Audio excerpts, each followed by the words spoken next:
Bismillah. My name is Ahmad Farah.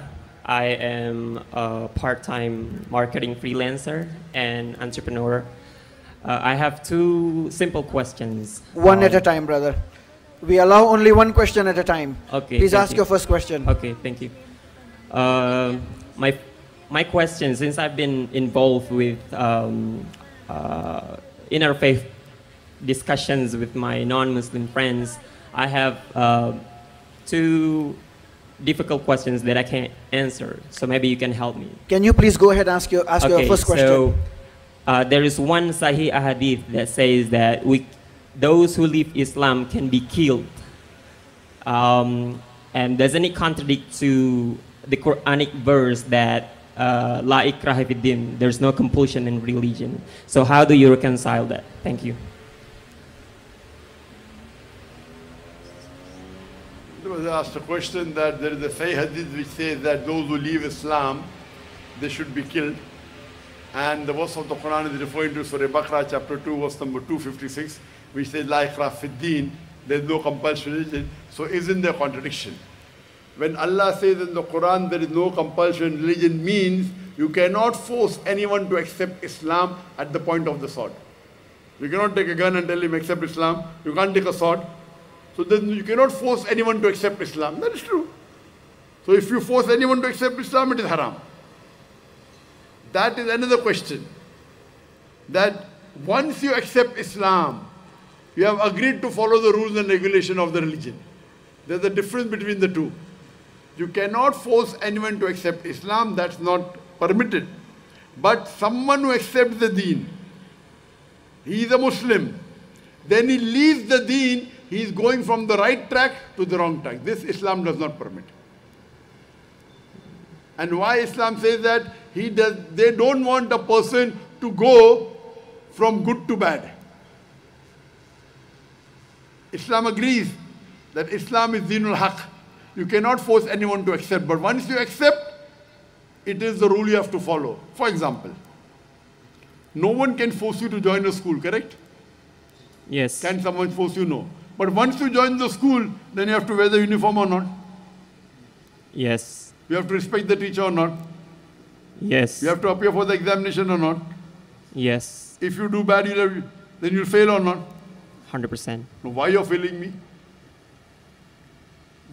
Not forcing anyone is a different concept. You can't force anyone for him to accept the deen. And that also you're quoting half. La ikraha fid din, there's no compulsory religion. Truth stands out clear from error. Whosoever holds the hand of Allah subhanahu wa ta'ala, he will take you darkness from light. He will take you from darkness to light. If you hold the hand of the Satan, he will take you darkness to light. Sorry, he'll take you from light to darkness, the Satan. Complete the full verse, you're quoting half. So there's no compulsion in anyone. You cannot force anyone for him to accept Islam. But once out of free will he accepts, then he has to follow the rules and regulation of the religion. And we would not want anyone to devalue himself from going outside the deen. So I agree with that logic, that we should not allow anyone to devalue himself. So that's the reason these are the rules laid down by Allah subhanahu wa ta'ala. Hope that answers the question. But why do I need to be punished? Why do I need to be killed if I want to leave Islam? If you take admission into the school, then you'll fail. Why should I be failed? Why should you be failed? In this, there are two views. One view is the person, like in a country. You know, there's something like treason. You know treason? No. Treason means you are selling the secrets of the country to the enemy. Belot kepada negara. Pembelot. Oh. Pengkhianat. If you do that, most of the country, death penalty or life imprisonment. If you do, you cannot say, why is this country giving me death penalty? Why did you do that mistake? Can you argue? No. No, I want to do it, I want to sell. No, why? This is the law of the country. Why did you become a citizen of the country? But I cannot do that to somebody else who's not a citizen of the country. Do you understand? Yes. So these are rules of the country. They're logical. And this is to help the person stay on the straight path. Allah wants the person to go to Jannah. So that's the reason these are deterrents, so that he stays on the straight path. Those person who don't know what is the beauty of Islam, he may think it's illogical. I'm asking a question.